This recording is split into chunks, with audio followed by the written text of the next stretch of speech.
बोलिए शंकर भगवान की जय। श्री शिव महापुराण रुद्र संहिता सृष्टि खंड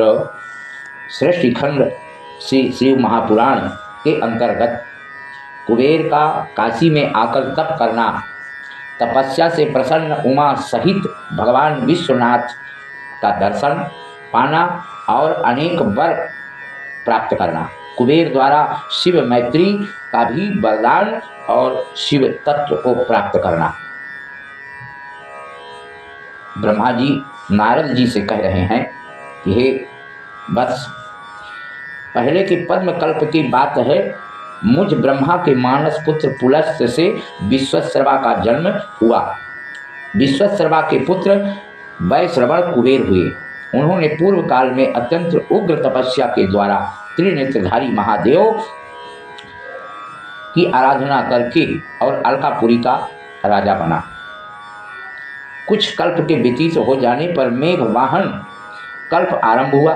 उस समय यज्ञदत्त का पुत्र कुबेर के रूप में अत्यंत कठोर तपस्या करने लगा। दीपदान मात्र से मिलने वाली शिव भक्ति के प्रभाव को जानकर शिव की चित प्रकाशिका काशिकापुरी में जाकर अपने रत्नमय दीपकों से 11 रुद्रों को उद्बोधित करके और भक्ति स्नेह प्राप्त किया। शिव से एकता महान पात्र है। तप रूपी अग्नि से बढ़ा हुआ काम क्रोधादि महाविघ्न रूपी पतंगों के आघात से भी शून्य है। तदनंतर विशालाक्षी पार्वती देवी के साथ भगवान विश्वनाथ प्रसन्न मन से अलकापुरी के स्वामी को देखकर शिवलिंग में मन को एकाग्र करके छोटे वृक्ष की भांति स्थिर भाव से बैठा हुआ प्राणी को देखकर और कहते हैं कि हे अलकापते, मैं वर देने के लिए आया हूँ, तुम अपने मन की बात कहो। श्री शिव भगवान भोलेनाथ कुबेर जी से कह रहे हैं, वरदान मांगो। इस प्रकार तेजस्वी श्रीकंठ उमा वल्लभ भगवान चंद्रशेखर उसके सामने खड़े। लेकिन जब उसने तेज वाले कुबेर ने देखा, आंख खुली नहीं कि चौंधिया गया। अपनी आंखों को बंद करके वह मन के लिए अगोचर देवेश्वर भगवान शंकर से कहने लगा कि हे भगवान, अपने दर्शन के लिए मुझे सामर्थ्य कीजिए। मैं आपका दर्शन इस दशा में नहीं कर सकता। हे शशिशेखर, आपको मेरा प्रणाम है। उनकी यह बात सुनकर देवादिदेव उमापति ने अपने हथेली से उनको स्पर्श करके और दर्शन करने की शक्ति प्रदान की। देखने की शक्ति मिल जाने पर यज्ञदत्त ने उस पुत्र ने आंखें खोलकर पहले उमा की ओर देखना प्रारंभ किया। वह मन ही मन सोचने लगा, भगवान शंकर के समीप ये सर्वांग सुंदरी स्त्री कौन है? इसने मेरे तप से भी अधिक कौन सा तप किया है? यह रूप, प्रेम, सौभाग्य, असीम शोभा सभी अद्भुत है। ऐसा कुबेर सोचने लगता है। बार बार यही सोचता हुआ जब वह क्रूर दृष्टि से उनकी ओर देखने लगा, तब पार्वती के अवलोकन से उसकी बाईं आंख फूट गई। तदनंतर देवी पार्वती ने महादेव जी से कहा कि हे प्रभु, यह मेरी ओर क्रूरता पूर्वक देख रहा है। एक आंख तो चली गई, लेकिन दाहिने आंख से भी मुझे बार बार देख रहा है और इस हिसाब से देख रहा है, ईर्षा के भाव से देख रहा है।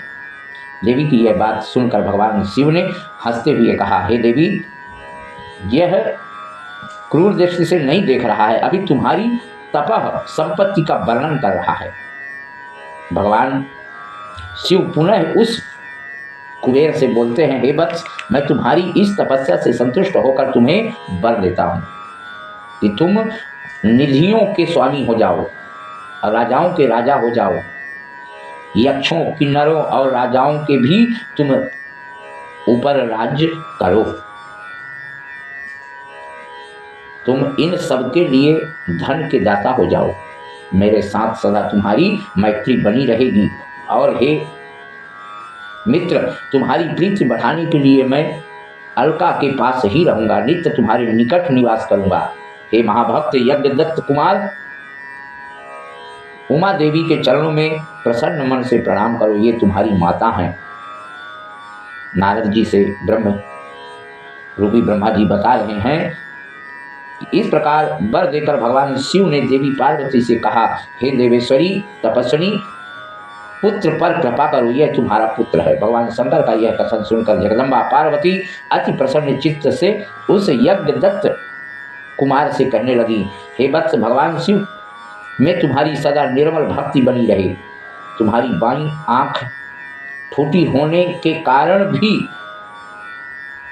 तुम पिंगल नेत्र से युक्त रहो।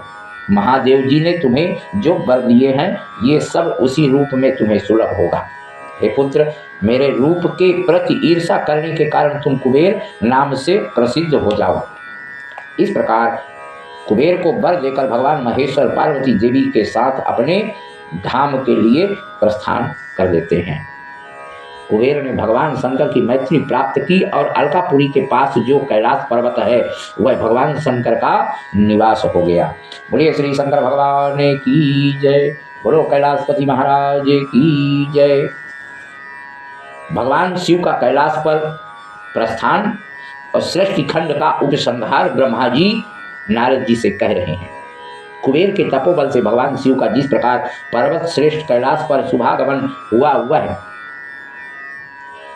कुबेर को वर देने वाले विद्येश्वर शिव जब उन्हें निधिपति होने का वर देकर अपने उत्तम स्थान को चले गए, तब उन्होंने मन ही मन इस प्रकार विचार किया, ब्रह्मा जी के ललाट से जिनका प्रादुर्भाव हुआ है, जो प्रलय का कार्य संभालते हैं, वही रुद्र मेरे पूर्ण स्वरूप हैं। अतः उन्हीं के रूप में मैं गुहियों के निवास स्थान कैलाश पर्वत पर जाऊंगा। रुद्र मेरे हृदय से ही प्रकट हुए हैं, वो पूर्णावतार निष्कल निरंजन ब्रह्म है और मुझसे अभिन्न है। हरि ब्रह्मा आदि देव उनकी सेवा किया करते हैं।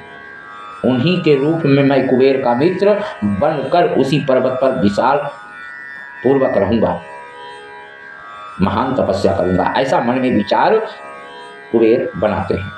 शिव की इच्छा का चिंतन करके उन रुद्रदेव ने कैलाश जाने के लिए उत्सुक हो उत्तम गति देने वाले नारद स्वरूप अपने डमरू को बजाया। उसका उत्साह वर्धक ध्वनि तीनों लोकों में व्याप्त हो गई। विचित्र एवं गंभीर शब्द आवाहन की गति से युक्त था, अर्थात सुनने वाले को अपने पास आने के लिए प्रेरणा दे रहा था। उस ध्वनि को सुनकर ब्रह्मा विष्णु आदि सभी देवता ऋषि मूर्तिमान आगम निगम तथा सिद्ध वहां आ पहुंचते। देवता और असुर सब लोग बड़े उत्साह में भरकर वहां आए। भगवान शिव के समस्त पार्षद सभी वहां उस स्थान पर पहुंचते हैं। सर्वलोक वंदित महाभाग समस्त गणपाल भी उस स्थान में पहुंचते हैं।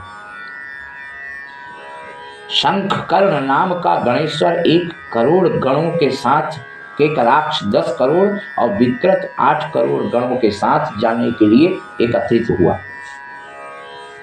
विशाल 64 करोड़ गणों के साथ, पारयात्रक 9 करोड़ गणों के साथ, सर्वांतक 6 करोड़ गणों के साथ और श्रीमान झुंझुन 8 करोड़ गणों के साथ वहां चलने के लिए तैयार हो गया। गणश्रेष्ठ जालंक 12 करोड़ गणों के साथ, समद 7 करोड़ गणों के साथ, श्रीमान विकृतानन भी उतने गणों के साथ जाने के लिए तैयार हुए। इस प्रकार विष्टम्भ और चंद्रतापन नामक गणाध्यक्ष भी अपने अपने 8-8 करोड़ गणों के साथ कैलाश चलने के लिए वहां पर आ गए।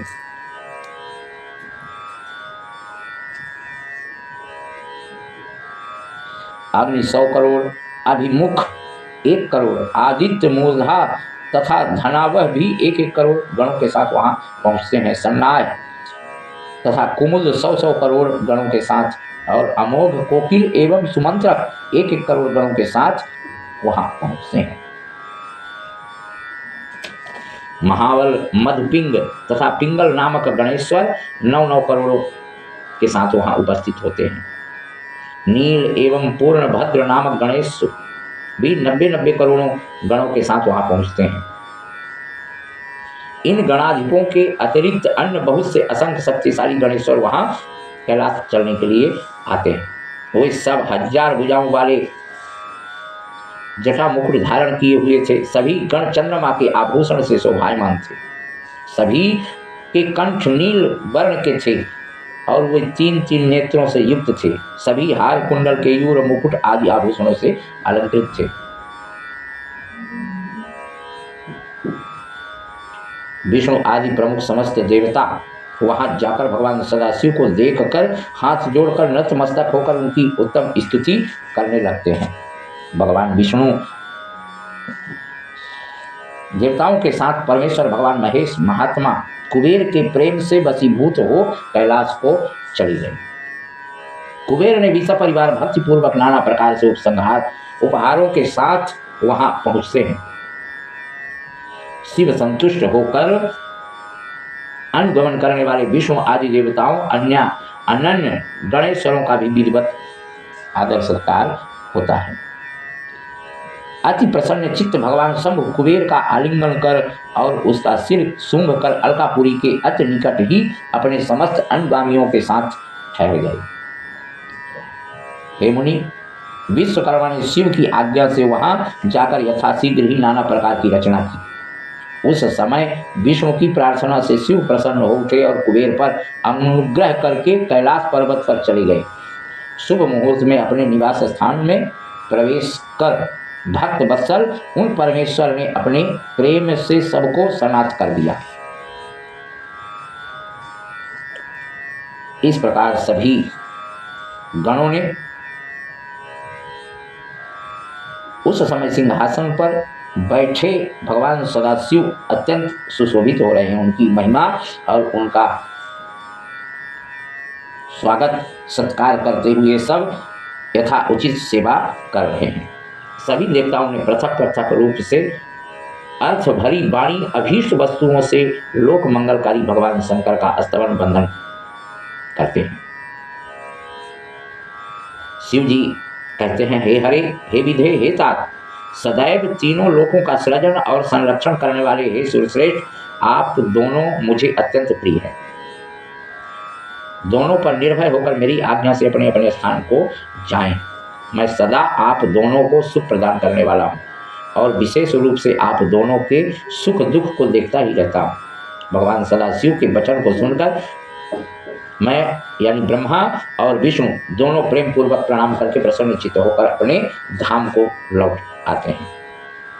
उसी समय प्रसन्नचित्त भगवान शंकर निधिपति कुबेर का भी हाथ पकड़कर उन्हें अपने पास बैठाकर यह शुभ वाक्य कहते हैं, हे मित्र, तुम्हारे प्रेम के वशीभूत होकर मैं तुम्हारा मित्र बन गया। भय रहित होकर तुम अपने स्थान को जाओ, मैं सदा तुम्हारा सहायक रहूंगा। इस प्रकार भगवान सदाशिव शिव तत्व प्राप्त करके कुबेर ने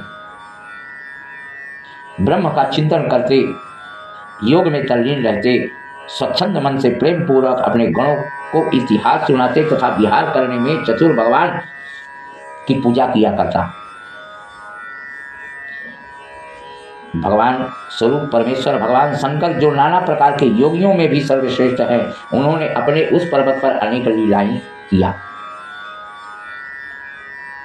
बिना पत्नी के रहते हुए परमेश्वर सदाशिव ने अपना कुछ समय व्यतीत करके बाद में दक्ष पत्नी से उत्पन्न सती को पत्नी के रूप में प्राप्त किया। तदनंतर हे देवर्ष, वे महेश्वर उन दक्ष पुत्री सती के साथ विहार करने लगे। लोकाचार परायण रहते हुए वे बहुत ही सुखी मुनीश्वर। इस प्रकार मैंने आपको रुद्र के अवतार का, कैलाश आगमन और कुबेर के साथ उनकी मित्रता का प्रसंग बता रहा हूँ। कैलाश के अंतर्गत होने वाली उनकी ज्ञानवर्धनी लीला का भी वर्णन हुआ है, जो इस लोक और परलोक में सदैव सभी मनोवांछित फलों को प्रदान करने वाली होगी। एकाग्रचित्त होकर इस कथा को सम्यक रूप से सुनता और पढ़ता है, वह इस लोक में सुख भोग कर परलोक में मुक्ति प्राप्त करता है। श्री शिव महापुराणे द्वितीय रुद्र संहितायां प्रथमः सृष्टिखंडः समर्पयामि। बोलो श्री शंकर भगवान की जय।